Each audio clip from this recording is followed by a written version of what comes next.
Olá a todos, sejam muito bem-vindos a mais um episódio do podcast Marketing para Idiotas, onde todas as semanas falamos sobre marketing, negócios e tecnologia.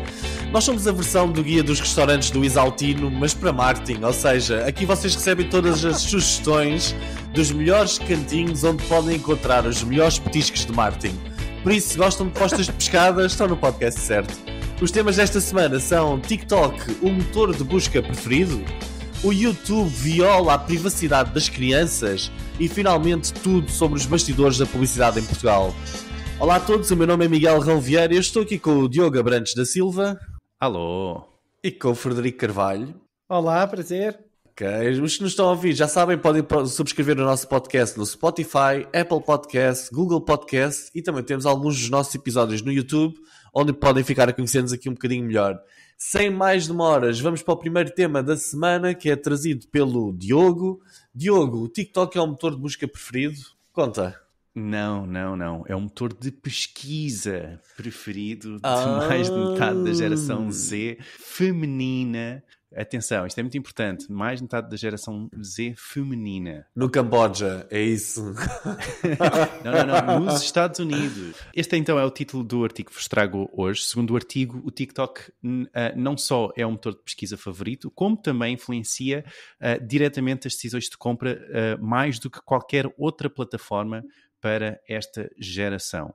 Em termos de pesquisa, quando olhamos para a pesquisa, o estudo que origina de uma empresa de marketing universitário, as jovens mulheres, conclui que mais de 74% da geração Z feminina usa a pesquisa do TikTok e 51% das entrevistadas escolheram o TikTok em vez do Google como um meio de pesquisa especificamente, ok? Então o estudo questionou um pouco as estudantes na razão pela qual escolhiam o TikTok e as três principais razões foram: o formato de vídeo nos resultados, que é muito mais enticing, não é?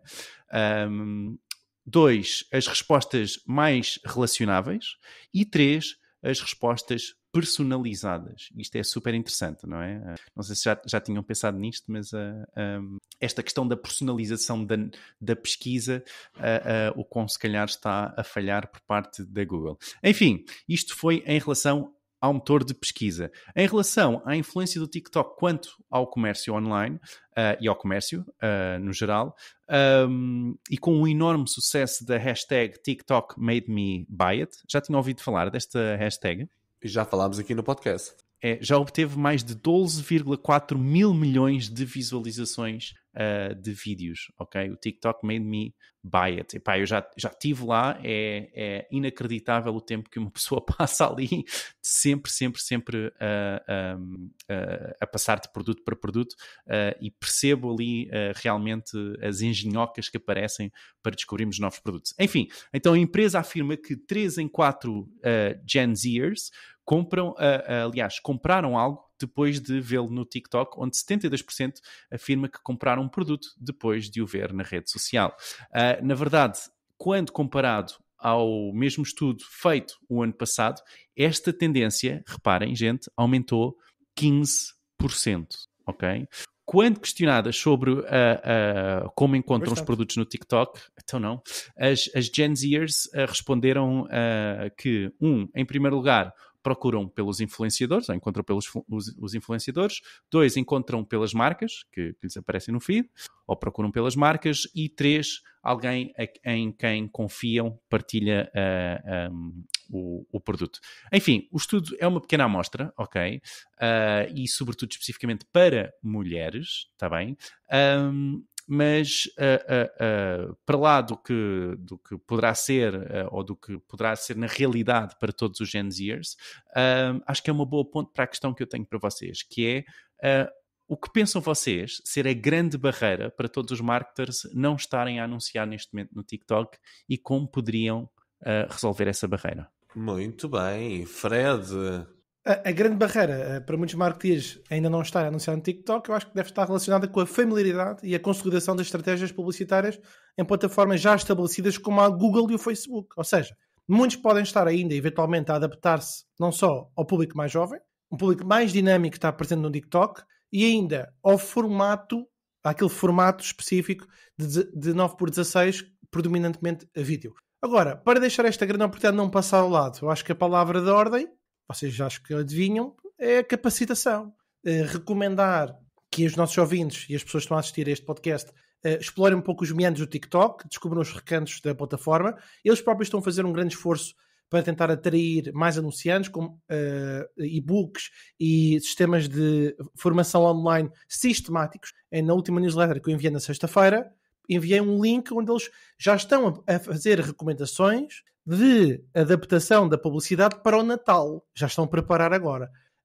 Enfim, eles têm muitas informações especificamente desenhadas para desvendar as potencialidades do TikTok. Relembro, inclusive, que eles lançaram recentemente uma nova funcionalidade que é Search Ads Toggle, que no fundo é inserir anúncios precisamente onde os jovens fazem as suas pesquisas, e o objetivo aqui é atingir o público-alvo que está, enfim, genuinamente interessado no que as marcas ou que a oferta do anúncio terá para oferecer a um custo mais reduzido. Porquê? Porque é novo. Muitos consideram que esta geração Z, que eu vi que é dos 8 aos 23 anos, que é uma mina de ouro, não só no ponto de vista de criatividade, como faz muitas compras por impulso.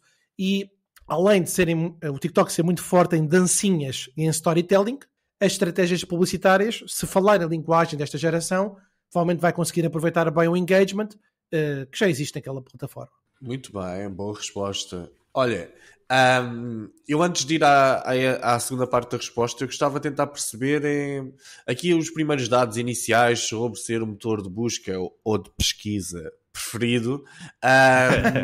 Eu acho que depende muito também, há de depender muito, digo eu, mas eu também não sou um use case muito coisa, mas daquilo que está a ser pesquisado, não é?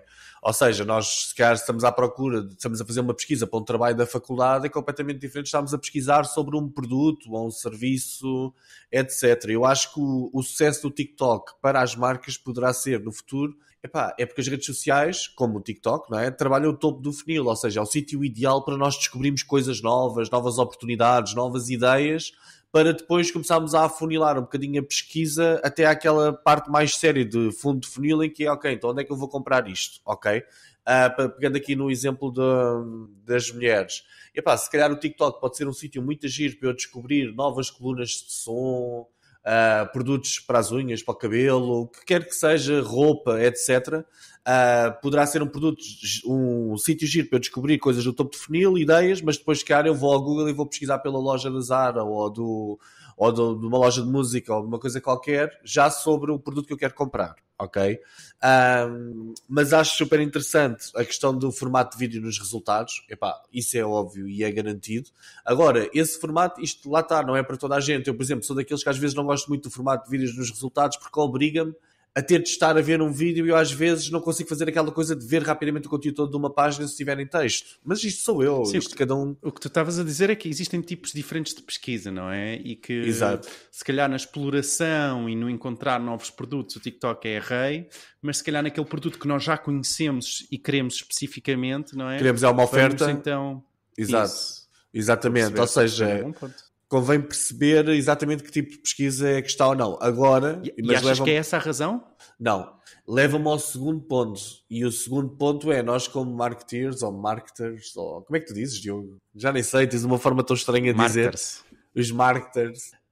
Nós temos de estar completamente alinhados e não nos podemos deixar ultrapassar um bocadinho nisto. E se existe esta nova forma, nós temos de arranjar a forma de conseguir perceber esta forma. Eu acho que as principais barreiras neste momento às marcas a principal eu acho que não é fácil criar TikToks. Não é fácil.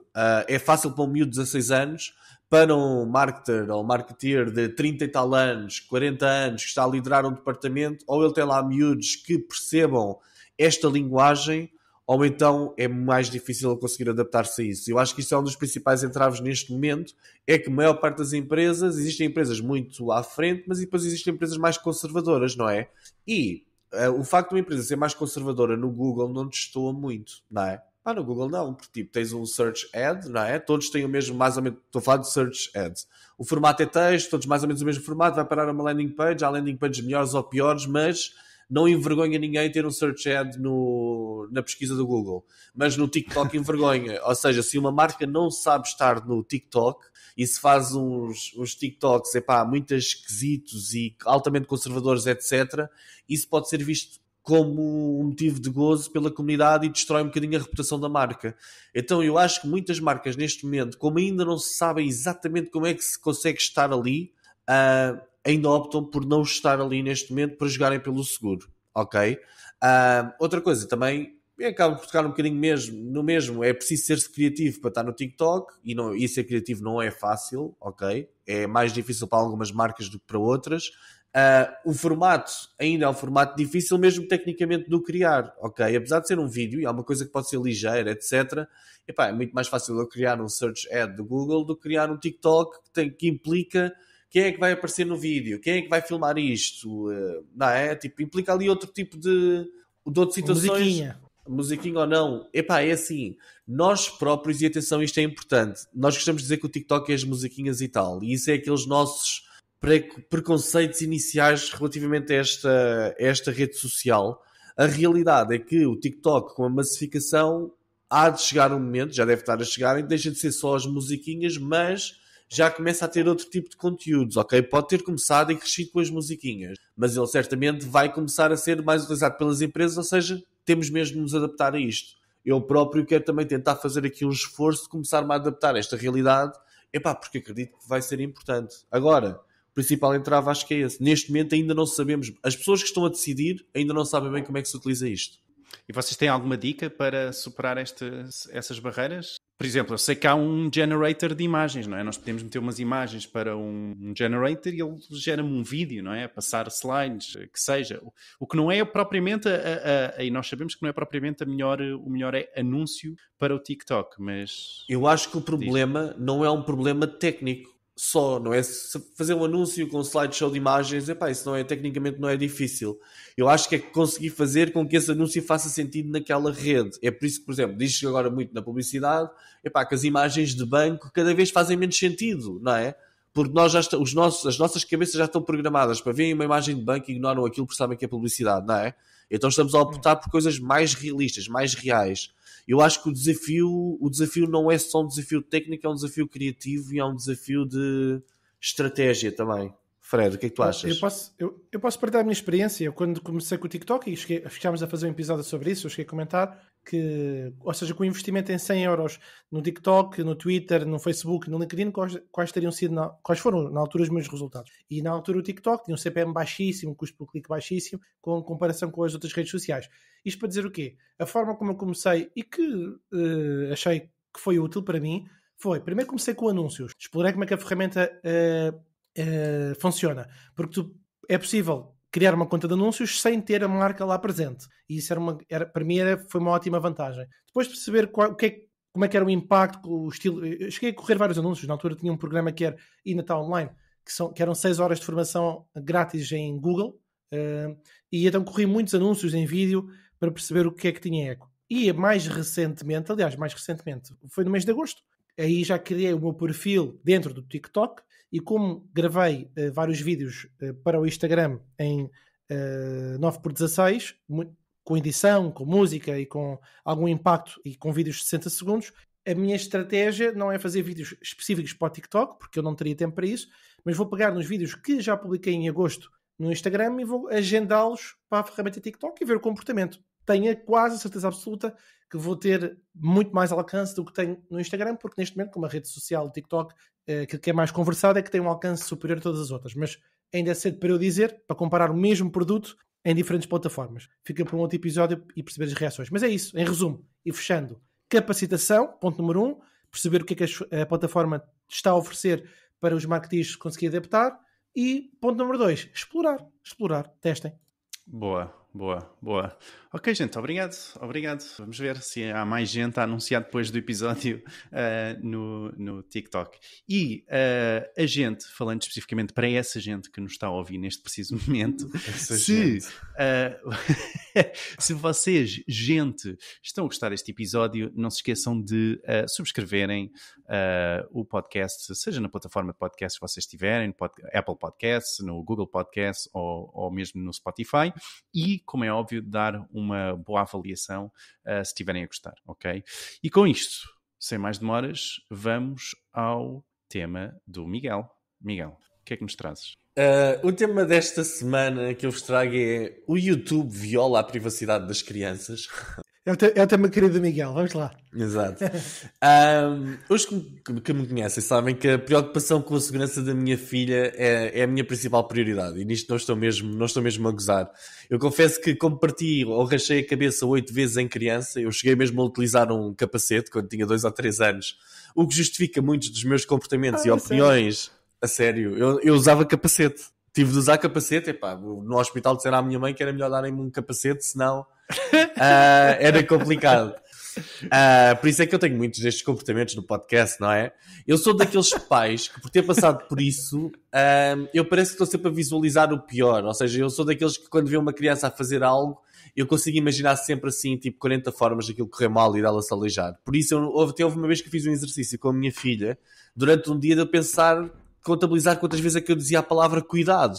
E realmente dizia imenso, e agora estou a lidar com isso. Mas pronto, eu não venho desabafar sobre os meus problemas. Eu venho falar de 2 notícias que eu vi em separado em 2 sites diferentes, mas que me parecem fazer sentido em conjunto, ok? A primeira notícia: a Mattel, a empresa de brinquedos que tem a Barbie, o Hot Wheels, etc., fechou um negócio para parceria de anúncios em YouTube com uma empresa chamada Pocket Watch. Não é o Cinebolts, é o Pocket Watch, ok? Vocês sabem o que é o Cinebolts? Quem não sabe... Da RTP2, não? Não, era o cinema que havia ali no pé do... Era um cinema pornográfico. Mas olha, a segunda notícia do New York Times: uma pesquisa revela que anúncios do YouTube podem rastrear crianças, ok? Um dos principais conteúdos que é visualizado no YouTube em minha casa é o Like Nasty. Isto é uma miúda de 5 anos, tem muitas aventuras e faz muitas brincadeiras com o pai, etc. E com alguns amigos. Eu realmente sempre estranhei. Eu, naquela box onde nós temos a televisão com o YouTube, nós só vemos, literalmente, conteúdos para crianças no YouTube. No entanto, a publicidade nunca tem brinquedos ou coisas dirigidas a crianças. Eu, sinceramente, não sei até que ponto é que isso é uma vantagem ou não, visto que a publicidade que passa entre os episódios das coisas dos miúdos que a minha filha está a ver, como não é segmentada, só passam coisas altamente impróprias para uma criança de 4 anos. Nós vemos música agressiva, vemos anúncios assim mais sensuais, lingeries, vemos então os trailers de filmes que estejam no cinema muito violentos, vemos todo o tipo de coisas endereçadas a adultos, ok? Eu acho que isto, pronto, faz parte da vida, infelizmente, e até acho alguma piada a miúda já estar super treinada instintivamente para perceber quando é que um conteúdo é publicidade ou não, e ela carrega logo no saltar.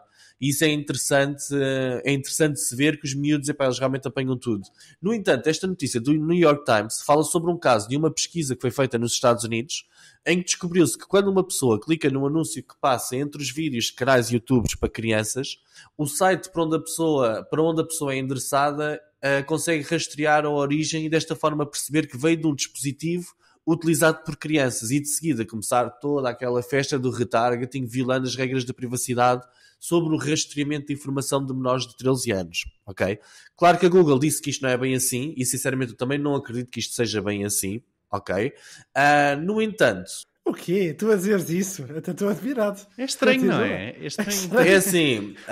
Estás a fazer as pazes com a Google? Recebeste alguma carta? Alguma notificação? Apesar de... Sim. E é muito fácil fazer. É assim, não é, eu quando digo não é bem assim, eu estou a dizer, o Google não faz isto de propósito, ok? Não é uma tentativa da Google de violar a privacidade. Não é verdade. O problema não é a Google, e o que o artigo menciona não é a questão da Google fazê-lo, a questão é que é possível alguém fazê-lo, não é? E exatamente. Esse é que é o problema. Exatamente. Apesar de que poderia ser possível com algumas táticas, o Google não permitir perceber-se exatamente de onde é que aquilo veio... Há de haver alguma forma, mas pronto. Não é bem sobre isso que eu venho falar. No entanto, apesar de no YouTube não existir publicidade, os conteúdos que vemos estão completamente carregados e bombardeados de product placement. Eu estou a falar dos conteúdos para crianças, ok?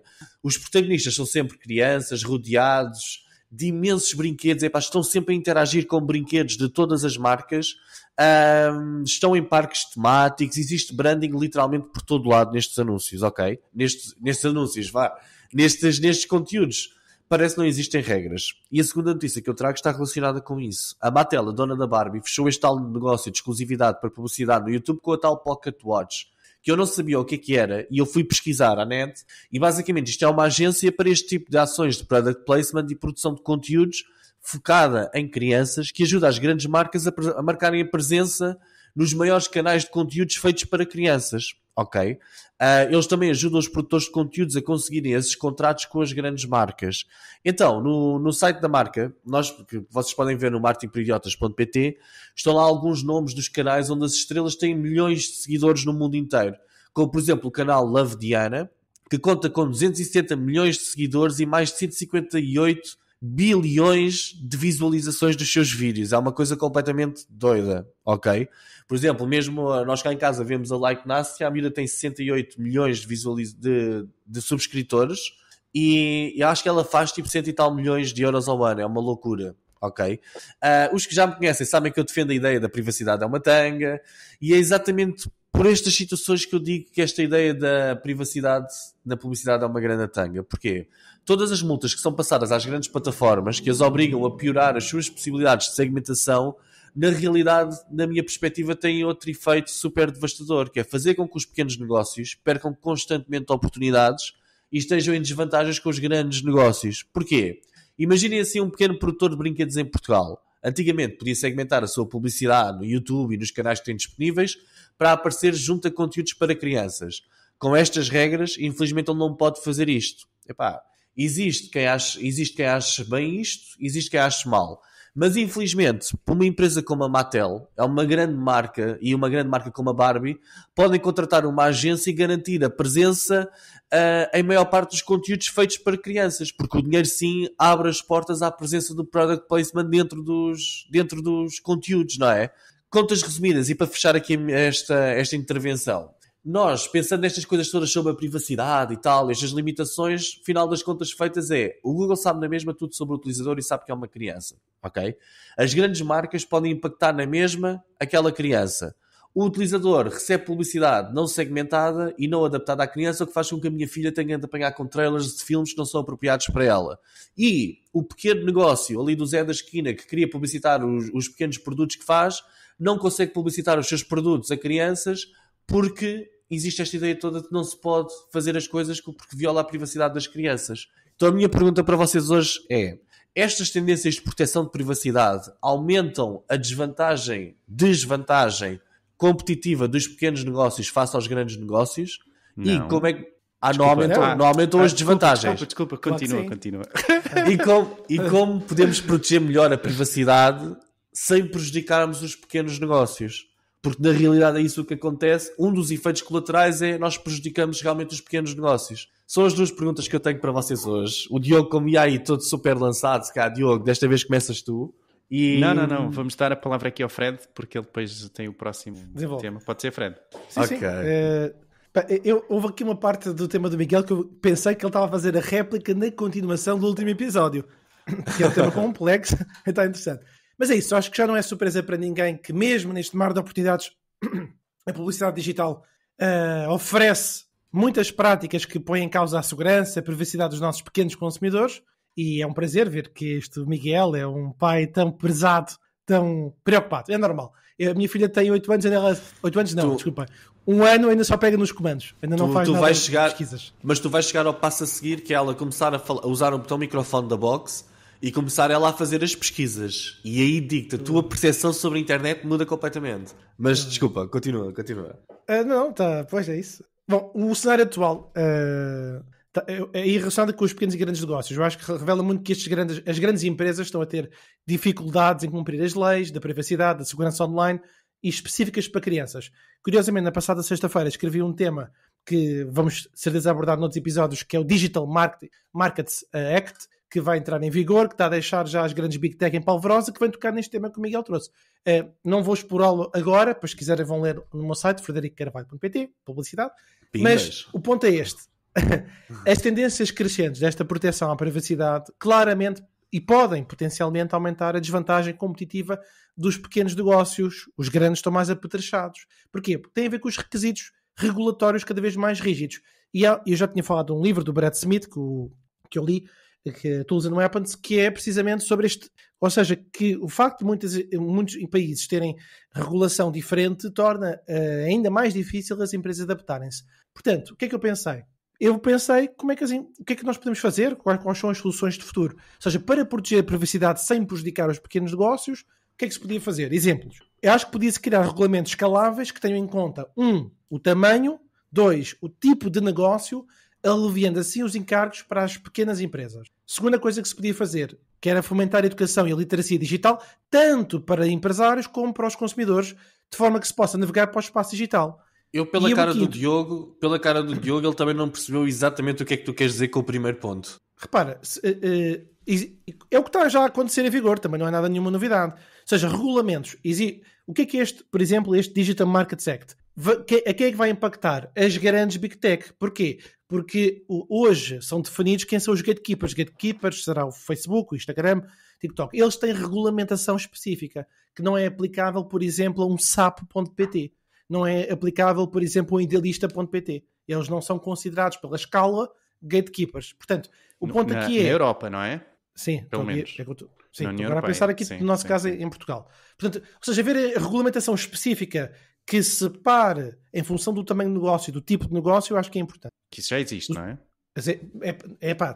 Se dizer que já existe, não está aplicável ainda. Está a ser estudado, está a ser trabalhado. O Digital Markets Act entrou em força desde este ano, no dia 2 de maio.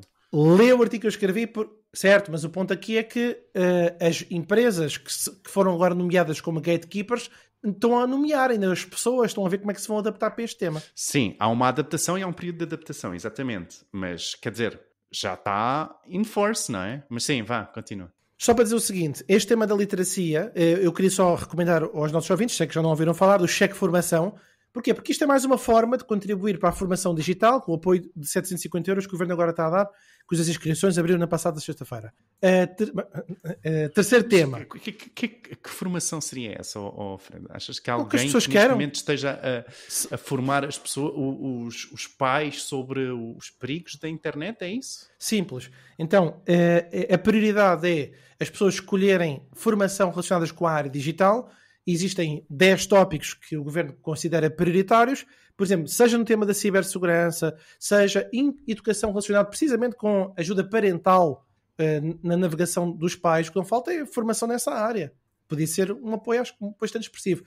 O importante é a formação que vocês venham a escolher tem que ter 20% de uma componente associada ao digital. Portanto, se for um tema relacionado com a parentalidade no online, é bom que tenha esta componente de 20% digital. Mas a formação é à escolha. Tem que ser uma entidade certificada pela DGERT. Só mais 2 pontos para sugerir. Que seriam incentivos fiscais. Vai ao site digitalsprint.pt, tens lá artigos que eu escrevi com fartura. Já são 6. Bem, tu estás aqui com um product placement, tu vieste agressivo. Estás mesmo a querer, tens de fechar pelo menos uma venda. Para ajudar. Isto é para ajudar no conhecimento. Olha, uma outra ajuda, eu acho que neste tema aqui da parentalidade, na ajuda que não é parentalidade, na associação dos pequenos negócios para este tema da privacidade, eu acho que era, honestamente, incentivos fiscais para os pequenos negócios, para que eles possam, investir em soluções de segurança e privacidade.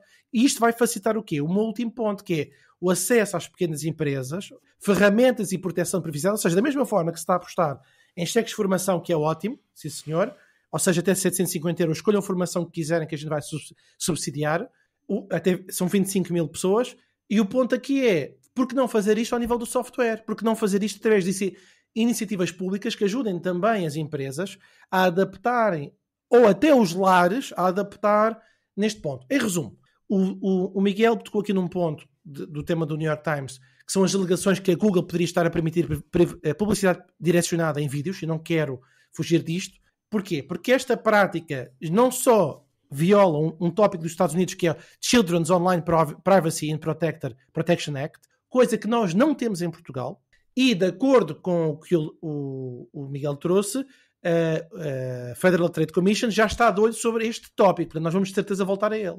E o que é fundamental, eu acho, é que não só se trabalha no lado da regulamentação, que é o alicerce que me pareceu que o Miguel trouxe, mas do outro lado, que é aquilo que eu estou a tentar aqui trazer, que é o lado da sensibilização. Na Europa, o lado da educação para pequenos empresários, do ponto de vista dos pequenos negócios, como também do lado das famílias e os jovens consumidores. Porque onde é que nós vamos chegar? Neste longo caminho que nós vamos ainda percorrer, há aqui 2 lógicas, que é, privacidade de todos, sem prejudicar o empreendedorismo. Pois, que era o tópico que eu queria que tu respondesses efetivamente, que é... Isto não queria uma... Até 10 sugestões e tudo. não se cria uma desvantagem enorme, ou seja, o pequeno negócio, com estas regulamentações todas, ele não pode anunciar no YouTube e apanhar exatamente as pessoas que quer, não é? Mas o grande negócio há de conseguir sempre dar a volta por cima. Mas, Miguel, bem... Então, mas sim, Diogo, faz lá o teu comentário. Então, vamos lá ver. A tua questão é se, com estas Miguel, leis da proteção da privacidade, estas tendências da proteção da privacidade, isto foi a questão que tu escreveste. Sim. Foi esta a questão que tu fizeste, certo? Está escrito. Ok. Então, as tendências da proteção da privacidade aumentam a desvantagem competitiva para pequenos negócios face aos grandes. Então, nós temos exatamente o Digital Markets Act, é exatamente para lutar contra isso, não é? Ou seja, são regras específicas onde apenas os big players estão, não é? Sobre essas regras que têm que cumprir, inclusive enviar todos os visitantes mensais únicos que têm acesso, ok? E separar plataformas. Mas nós estamos a falar... Mas eu estou a falar da diferença entre uma Mattel e o tipo que faz ali os brinquedos. Eu estou a falar desses dois negócios. Não estou a falar do Google e do resto dos negócios do mundo, não é? Sou engenheiro. Posso? Continua lá. Você está a falar sobre a tendência de privacidade e de irmos buscar a privacidade, ok? E isto é uma tendência, isto é um passo, certo? Há outros passos. Como, por exemplo, não é? O RGPD que foi aplicado a todas as empresas, correto? Não é? Independentemente do tamanho, certo? E todas as empresas, de repente, vão ter que estar na obrigatoriedade de cumprir as regras do RGPD. Isto por alguma razão, se todas as empresas de igual modo o têm que fazer, esta tendência da privacidade está a prejudicar as pequenas empresas em relação às grandes? Neste aspecto, na minha visão... Do RGPD? Não, sim. O RGPD é uma forma a forma como tu tratas os dados. Essa não. Lá está. Mais uma tendência, não é? Mais uma tendência, que esta tendência da privacidade, esta coisa estranha, não é? Que anda por aí. Mas sim, portanto, eu acho que não está de todo a prejudicar. O que está é a proteger os utilizadores e é isso que deve estar a fazer, ok? O mercado vai ter que responder mediante as regras que tem que cumprir. Então, okay? olha, e eu percebo, deixa-me só dizer isto. Eu não quero ser insensível para o quão difícil isso pode ser, ok? Não quero ser insensível, porque pode ser difícil. Obrigado. Pronto, pois. Já sei. Não quero, e percebo que pode ser difícil cumprir todas essas regras, mas é necessário para protegermos os utilizadores e todos nós somos utilizadores antes de sermos uma empresa. Okay? Então, mas todos nós somos pessoas antes de sermos no caso específico da minha utilização da box na sala, o utilizador não é protegido. Estas regras fazem com que funcione ao contrário. Não, Miguel, repara, o que tu estás a dizer é, eu tenho uma regra, ok, que se eu não tivesse essa regra, era um mercado livre, toda a gente fazia, mas por causa desta regra é que as pessoas estão a fazer targeting para mim. Não é verdade, não é? Se não tivesse esta regra, o target ia para ti de qualquer das formas. É ou não é verdade? Confirma ou não confirma? A pergunta, e que ninguém responde, é... Estas tendências de proteção da privacidade aumentam a desvantagem competitiva dos pequenos negócios face aos grandes negócios? Tenha calma, Sr. Engenheiro. Tenha calma, Sr. Engenheiro. Eu quero ouvir da boca do Diogo. Eu quero que seja o Diogo a dizer. Isso disse o Fred, porque segundo... E repara, atenção, eu vou dizer isto em relação à argumentação que tu fizeste neste artigo, hein? A argumentação, quanto à argumentação que tu fizeste neste artigo, não prejudica. Repara, há N micro-influencers que as pequenas e médias empresas podem ceder. Não precisam de ir... E, aliás, até é difícil alguma pequena e média empresa ir, se calhar, ter com... Não sei quem é que era esse canal de YouTube que a tua filha assiste, mas se calhar até é difícil porque tem tanta exposição. Mas pode ir a um micro-influencer... Uma rapariga que se calhar tem muito menos, uma rapariga, um rapaz, o que seja, tenha menos seguidores e consegue chegar a essa, que é o mesmo que muitas pequenas e médias empresas estão a fazer neste momento. E os micro-influencers até acabam por ser mais eficientes. Ok? Portanto, segundo, repara, eu estou a dizer que segundo o artigo e o exemplo que tu deste, ok, a tua resposta é não. Ok. Muito bem, acho que sim. Estava à espera. Acho que sim. Epá, eu continuo a achar uma total desconexão com a realidade que eu já não sei. Seja, eu acho que esses tipos são fanáticos. Não há nada que se possa dizer que os convença. Para ti não há discrepância de orçamentos entre as grandes e as pequenas empresas, é só boa vontade do influenciador ou do micro-influenciador. Não, então eu falei exatamente o contrário. Não é isso, mas até para tu poderes falar com eles, tens que ter dinheiro na mão. repara, tu, como uma pequena e média empresa, é muito difícil ires falar com o Mr. Bean, o Mr. Beast, não é? Certo. Óbvio, nem tu queres. Portanto, deixa lá a Mattel estar com o Mr. Beast à vontade, não é? E tu vais aos micro-influencers, que se calhar não é o Mr. Beast, é o Onte da vida, ou o que seja. Diogo, desculpa lá, mas não estás a ser Até sério. para esses precisas de dinheiro. Mas nem é questão Tá bem, do mas, dinheiro ou não. mas ninguém está a dizer que a PME não tem dinheiro. Não foi isso, não foi esse o caso. Diogo, é a questão da segmentação, é completamente diferente para um pequeno negócio. Dizer, eu vou gastar aqui 200 euros em publicidade e quer que apareça neste conteúdo das pessoas desta terra. Conteúdos para crianças aqui na zona de Oeiras. E é aqui que eu quero fazer, a minha campanha, é aqui que eu vendo. Agora, estás-me a dizer que eu tenho de procurar... Mas o product placement não vai-te resolver isso. Não, porque o product placement da Barbie...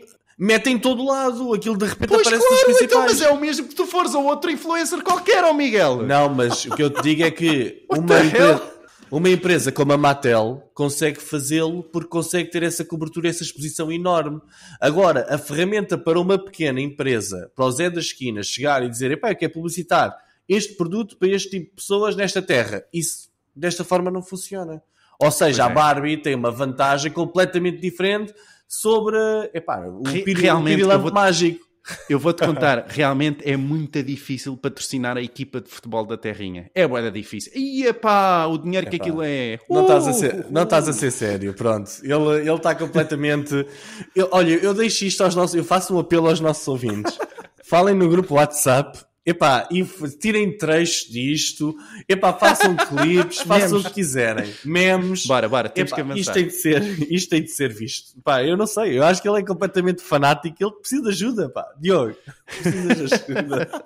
Bora, vamos avançar. Vamos avançar então. Olhem, eu quero aproveitar para vos falar aqui sobre o conteúdo do WhatsApp, já que falámos do grupo WhatsApp, o conteúdo do WhatsApp desta semana. Todas as semanas nós temos lá um conteúdo exclusivo, vocês podem aceder através de w.martinperidiotas.pt, aqui ao nosso grupo WhatsApp. O conteúdo exclusivo desta semana é Age of Creative AI. Quem é que trouxe o conteúdo? Foste tu, Fred, ou Diogo? Era da inteligência criativa, foi um PDFzinho que encontrei, como inovar no mundo pós-ChatGPT. Tem 4 previsões sobre a era da inteligência artificial, tem estruturas para definir uma resposta estratégica, tem 18 exemplos que podem servir de inspirações, ferramentas, eu acho que pode ser assim. Graficamente está muito giro. Boa, disponível em exclusividade no nosso grupo WhatsApp em w.martinperidiotas.pt. Eu por acaso esta semana eu estou num grupo da Google que eles enviam alguns pedidos de sugestão e esta semana eles estiveram a falar... Sim, eu já vos tinha dito aqui que eu neste momento estou num grupo... Foste intimado, claramente. Estou num grupo da Google, não sei se eles é para me quererem manter perto, né? Mas todas as semanas lançam-me 3 ou 4 perguntas sobre a plataforma, sobre algumas tendências de marketing, etc. E esta semana, curiosamente, era sobre a aplicação de Generative AI na construção de anúncios dentro da plataforma Google. Muito interessante. Eu vou começar a partilhar no grupo as perguntas que eles me vão fazendo para terem uma ideia do que anda aí. Agora, sem mais demora, vamos para o conteúdo do Fred. Fred, tu esta semana... Tu estiveste aí nos bastidores, andaste a fazer trabalho undercover, andaste aí com câmaras ocultas nas agências de publicidade. O que é que se passou? O que é que tu fizeste esta semana, Fred? Ora bem, queridos ouvintes do podcast, estimados espectadores do YouTube, estamos prestes a desenrolar o tapete vermelho que conduz aos bastidores da publicidade digital de 2023, onde cada clique conta, cada percentagem carrega uma história de sucesso. Bom, a pergunta que ecoa nos corredores das empresas, especialmente das agências, é o seguinte: estaremos realmente a captar a atenção das pessoas certas com as nossas campanhas, pagando preços baixos? Olha que segundo o Diogo deve ser, mas vamos patrocinar a equipa da Terra ou não?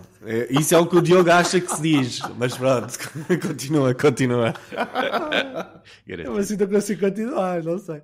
Ora bem, nós para compreender as nuances que regem este êxito do universo online, esta semana vem a este palco com a ajuda dos gigantes da análise de dados, como a eMarketer, Integral Ad Science Insights fresquinhos também, diretamente da Local IQ e da WordStream. Tudo isto para dizer o seguinte: a alegria dos números. Segundo as análises mais recentes, a taxa de cliques CTR média para campanhas de Google Ads em 2023 é de 6,11%. Isto indica que em cada 100 visualizações de um anúncio, este recebe pouco mais de 6 cliques. O setor das artes e do entretenimento está a vibrar com um CTR de 11,78%, e quanto à indústria jurídica, só por comparação e curiosidade, mantém os respeitosos 4.76. Portanto, a média era 6.1.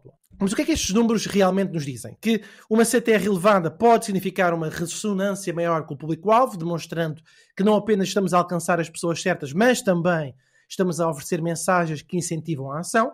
No entanto, uma CTR mais baixa não é um sinónimo de falha, pode representar uma estratégia eventualmente eficaz para aumentar o reconhecimento da marca através de um alcance mais amplo. Então, qual é que é a taxa de sucesso no marketing digital? Tarandantã. Embora não exista uma resposta única que defina um sucesso no marketing digital, temos aqui algumas estatísticas que eu achei interessantes, que eu trouxe, que podem orientar aqui as vossas estratégias globais. Bom, em grande destaque, o email marketing é a formação que eu dou há mais tempo e, portanto, estes dados não me são desconhecidos, mas é um novo em relação ao valor, que oferece retornos substanciais. Isto é, por cada $dólar gasto, oferece $36. No caso do PPC, Pay Per Click, gera um retorno de $2 por cada $1 investido, traduzindo-se num ROI de 200%. Facebook Ads e Google Ads estão no topo da lista quando se trata de um ROI em canais de publicidade paga. O TikTok ainda está longe neste momento, até porque até o Miguel referiu, ainda está muito considerado no topo do funil. No último dado, quase metade das empresas aponta a pesquisa orgânica como a fonte do melhor ROI de marketing. Miguel! Sentiste esta? Bom, ora bem, ele até ficou bananado. Ora bem, ao embarcar nesta odisseia de cliques e conversões, fica aqui a nota que não percam a bússola do que vos guia, que são os dados precisos e atuais. Portanto, definam as metas claras, alcançáveis, não tenham medo de inovar. Se for para experimentar o TikTok, é para experimentar o TikTok. Se for para experimentar o Clubhouse ou outra ferramenta como o Snapchat, vamos experimentar. A ideia aqui é procurar otimização, uma otimização contínua, ajustando feedbacks e resultados reais. A aproximar-me do fim, só mais uma nota, que é a seguinte: os números que têm em mãos, e que eu deixo também os links em Marketing por Idiotas, os vários estudos que eu aqui referi das várias empresas que aqui mencionei, são ferramentas poderosas, são insights curiosos, mas o verdadeiro termómetro que nos permite sentir o pulso do mercado e que nos permite prever as tendências é o quê? Ouvir os episódios do podcast de Marketing por Idiotas, sem dúvida, não é? E os insights do Diogo e do Miguel, que são sempre valiosos. Ora bem, vamos às perguntas, vamos ao que interessa, que é a opinião destes gurus aqui estão, destas referências do mercado. Pergunta número 1, um bocadinho mais caprichada ou até mais curta. Tenho sempre duas. A pesquisa orgânica é apontada, de acordo com as estatísticas, por quase metade das empresas como uma fonte de melhor retorno do investimento em marketing. Como é que vem este equilíbrio entre investir em SEO para melhorar a pesquisa orgânica e alocar o orçamento para publicidade paga em plataformas como Google Ads e Facebook Ads? Pergunta número 2, mais leve, mas talvez mais incisiva, que é, considerando uma média de CTR de 6.11 em 2023 em Google Ads, o que é uma taxa saudável de CTR para uma campanha de sucesso? Bola para o vosso lado. Quanto ao equilíbrio sobre SEO e outras plataformas como Google Ads e Facebook Ads, eu acho que aí vai sempre ser aquilo que tu disseste, Fred, que é olharmos para onde estão as nossas conversões, onde está o nosso retorno, não é? Mediante cada plataforma. Uma das coisas que eu sempre digo é testarmos todas as plataformas. Nós não sabemos como é que o nosso post o nosso anúncio, não é? Vai realmente performar em cada uma das plataformas. Pode ser ótimo em TikTok e péssimo no Instagram. Pode ser, não é? São audiências diferentes, o tipo de post ou de anúncio que nós estamos a fazer completamente diferente. O mesmo pode acontecer com os anúncios de Google Search. Eu acho que já dei este exemplo há algum tempo, mas volto a dar, que eu recordo-me o dia onde para mim foi um grande shift na cabeça quando comecei a ter conversões numa campanha, neste caso eram inscrições naquele site, comecei a ter inscrições mais baratas vindo de anúncios de banners, de display, não é? Versus anúncios de pesquisa. Porquê? Porque os anúncios de pesquisa, apesar de terem um CTR muito maior e as pessoas andarem a clicar muito mais, ok? Eram muito mais caros do que o clique em display. Ou seja, a taxa de conversão era muito menor em display, não é? Mas o preço por clique era tão menor que, no final das contas, o custo de aquisição de cliente, neste caso, ou de contacto, na verdade, era mais baixo em display do que em pesquisa paga, ok? Do que os anúncios de pesquisa paga. Portanto, eu acho que em termos de equilíbrio sobre SEO ou pesquisa paga, eu acho que deve ser sempre mediante o retorno que nós temos de cada plataforma. Agora, uma coisa é importante, eu acho que é isso que o Fred quer dizer aqui e discorda se não for verdade, Fred, que é muito difícil por vezes nós como empresa sabermos se devemos investir em SEO, como é que vamos investir em SEO e como é que vamos medir os resultados de SEO. Eu acho que ao contrário de, por exemplo, como as plataformas de pesquisa paga ou de Facebook Ads ou de Twitter Ads, o que for, que nos dão todas as métricas e mais algumas, não é? Quase. Tentam dar tudo, tentam dar o número de impressões, o número de cliques, conseguimos ver, visualizar essa informação toda. Em SEO, essa análise é mais difícil muitas vezes, não é? Porque o investimento não é feito em budget, por exemplo, de marketing, mas é feito se calhar em tempo, por exemplo, não é? Em pequenas e médias empresas. Ou então é um investimento feito numa agência e depois ver o retorno dessa agência que não aparece nos primeiros 4 meses, não é? E isso também é difícil de depois medir e esperar esses resultados. Portanto, pode ser mais difícil. Agora, entre os dois, entre SEO e onde, por exemplo, tenham campanhas onde tenham um retorno mais rápido, não é? É uma questão de apostarem em SEO e saberem apostar em SEO e saberem que os resultados não são imediatos. Têm que esperar os resultados. E acho que nesse sentido é esperarem os resultados, verem quanto é que depois conseguem de retorno de SEO, porque até vocês podem contratar uma agência super cara, onde o retorno não seja nada bom, porque a agência é demasiado cara para vocês e o número de visitas, apesar de estarem a obter imensas visitas ao vosso site, acaba por serem artigos que nunca acabam por converter, não é? E o brand awareness não chega, não é suficiente, por exemplo. Portanto, é mesmo uma questão de avaliar e dar a oportunidade quanto a SEO. Em relação a CTRs, CTR é uma taxa saudável. Eu fico lixado contigo, Fred, porque tu trazes-me estas coisas aqui. Estou só a provocar o Fred, mas o Fred nem sequer mexe cá. É incrível. Isso... Está com poker face. Está com poker face, é isso. Quanto é uma CTR saudável? Depende muito, não é? Eu acho que se olharmos só para a CTR, o que é uma CTR saudável, não é? Tínhamos que andar aqui a ver, ok, depende, se calhar a CTR é ótima para analisarmos aquilo que também já disseste um pouco no teu discurso, Fred, não é? Depende daquilo que temos em linha, não é? Naquilo que temos como objetivo. Se é uma CTR saudável, depende. Para uma campanha de display aliás, para uma campanha de display é ótimo. Para uma campanha de Facebook, se calhar também é muito bom. Agora, para uma campanha de search, se calhar não é nada bom, não é? Quando olhamos para... Ou seja, depende muito. Eu acho que é sempre olharmos para os resultados de CTR, é só um indicador que nos indica naquele meio o quão o nosso anúncio está a ser clicado. É só isso, ok? E temos é que olhar para o final, o objetivo final. Olha, eu olhando aqui para isto, eu concordo aqui um bocadinho. Não é muito normal, mas nestas coisas geralmente depois tenho de dar aqui, passo mais a terceiro, não é? Sobre o CTR, eu concordo com o Diogo. O CTR pode significar tanta coisa e pode não significar absolutamente nada. Depende altamente do contexto. Obviamente, um CTR saudável, o que é que isso poderá ser, não é? Se é uma taxa e que quanto mais alta for, melhor é. Pronto, boa, não é? Mas depende de imensas situações. Para mim, o CTR é um indicativo super fraco para o sucesso geral de uma campanha. Não é o CTR que indica. Eu geralmente utilizo o CTR, ou vejo o CTR para perceber aquilo que poderá estar a correr menos bem. Por exemplo, o CTR baixo pode dizer que estamos a segmentar para as pessoas erradas. Portanto, podemos ter a mensagem certa segmentada para as pessoas erradas e elas não clicam. Ou então podemos estar a segmentar as pessoas certas e com a mensagem errada. Não estou a clicar na mesma. Eu tenho imensa dificuldade sempre a acreditar nestas estatísticas generalistas para todos os negócios, para todos os meios, etc. E eu acho que não o devemos fazer, ok? Por exemplo, até mesmo nos próprios search ads, como o Diogo estava a dizer. Um CTR elevado no topo da página até é normal. Os primeiros anúncios são os que são clicados.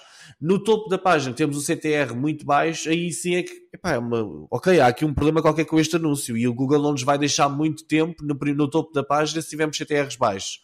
Agora, o CTR mais baixo no final da página não quer dizer que seja mau, não é? É o que é, já vai... naquele infinite scroll da Google, já vai ali no coisa, pronto, é o que é. Acho que não se deve pensar no CTR dessa forma. Agora, relativamente aqui Google Ads versus SEO e tal. Epá, eu adoro estas estatísticas. Eu adoro mesmo como é que se chegam a estes valores ou não. E eu gostava de saber, epá, estou aqui para analisar o ROI do SEO. Eles foram contabilizar os custos de escrever os conteúdos, os ordenados do pessoal, os ordenados dos criativos, quem teve de ir meter aquilo no site, com o tempo que as pessoas tiveram a receber ordenados até aparecerem resultados orgânicos, não é? Disso não se fala, parece que se fala, ok, o artigo custa 50 euros. Ok, mas quanto tempo é que a pessoa teve a receber dinheiro até aparecerem nos resultados orgânicos, não é? Os custos dos técnicos de SEO, das análises estimativas, dos softwares que são utilizados para conseguir fazer aquilo como deve ser, porque eu não acredito que isto seja tudo feito à mão, pois não, Fred? Há software utilizado, existem subscrições.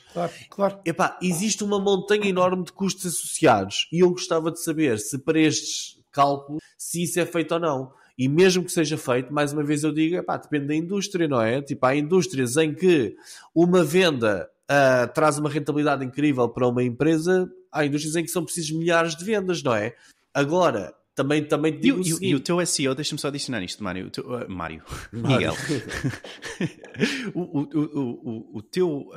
A tua visibilidade orgânica, não é? Também depende muito do teu awareness de marca que acontece depois por outros meios, seja em televisão, seja em rádio, seja offline, não é? Portanto, claro, isso também vai alavancar essa parte. E é muito difícil realmente nós em SEO medirmos isso, por exemplo, porque essa parte não é da agência. Essa parte, por exemplo, esse crescimento orgânico, muitas vezes nas pesquisas orgânicas, não vem da parte da agência, do trabalho que a agência fez por nós. Foi do trabalho que a marca esteve a fazer a anunciar offline, por exemplo. Exatamente. Agora, se o SEO compensa, óbvio que sim. Se vamos perguntar ao tipo do Doutor Finanças, olha lá, o SEO compensa, ele diz logo, o SEO construiu o negócio que eu tenho hoje em dia, não é?